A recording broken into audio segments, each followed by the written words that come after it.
France coach Didier Deschamps has unresolved issues despite win over Australia. France edged past Australia 2-1, but Didier Deschamps' decisions are still under the spotlight, writes Adam Bate. For only the second time since their World Cup win 20 years ago, France kicked off their campaign with 3 points, but the manner of their 2-1 win over Australia in Kazan was far from convincing.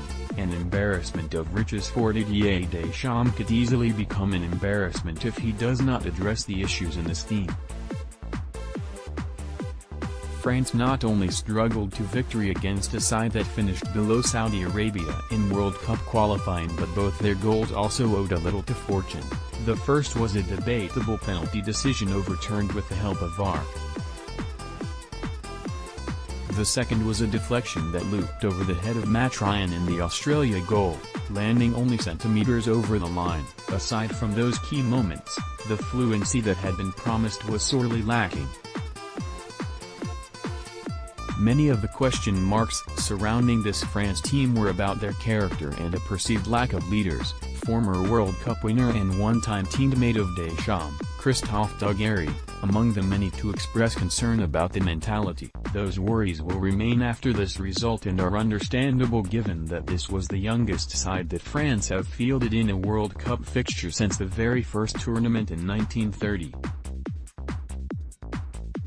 But the flaws evident against Australia were more tactical than mental, and the responsibility for those problems lies firmly with the coach, not the players.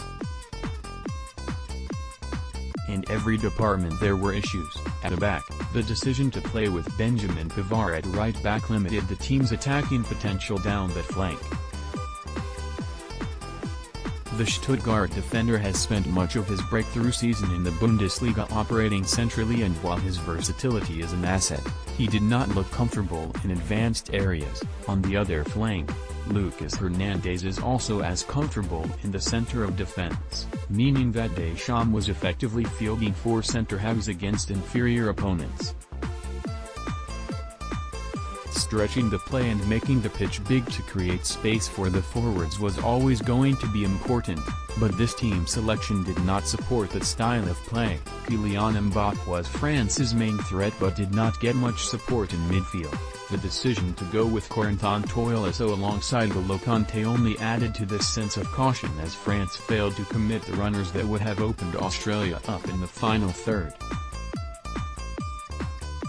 Ahead of them, the much-vaunted front three of Ousmane Dembélé, Antoine Griezmann and Kylian Mbappé had pace but no reference point. It was the introduction of Olivier Giroud, surely better suited to facing a deeper defense given his heading ability and back-to-goal play, that helped to earn France the winning goal. Paul Pogba's wall pass was laid off well and the ball was somehow diverted into the net. It was lucky, but the build-up was also encouraging. There is quality at Deschamps' disposal, that is true elsewhere too. Benjamin Mendy and Djibril Cissé offer greater attacking threat in the fullback positions, and Blaise Matuidi's driving runs from midfield were missed. As it turned out, they were not needed, but there could be further problems ahead against Peru and Denmark unless these issues are resolved. The clues were there in qualifying. Paul Pogba combined well with substitute Olivier Giroud for the winner. France scored only 18 goals in 10 qualifying games, with just 2 coming against Belarus in their 2 games against the side that finished at the foot of Group A. That was the fewest amount of goals scored by a top-placed team against a bottom-placed team in the UEFA qualifiers for this World Cup. It hints at an inability to break down weaker opposition. The hope for Deschamps is that this system will be more suited to the latter stages of the competition. There is a solid base there, and the recent 3-1 win over Italy, with Pavard and Hernandez in those fullback positions, showed that it can work against teams who want the ball. Mbappé and Dembélé are capable of hurting any side on the counter-attack. France need to get there first. This result makes that more likely. But the performance will offer encouragement to their group opponents that Deschamps has not forged the fluid team that many have tipped to go all the way at this World Cup. The feeling remains that he got this one wrong and got away with it. Next time, France may not be so fortunate.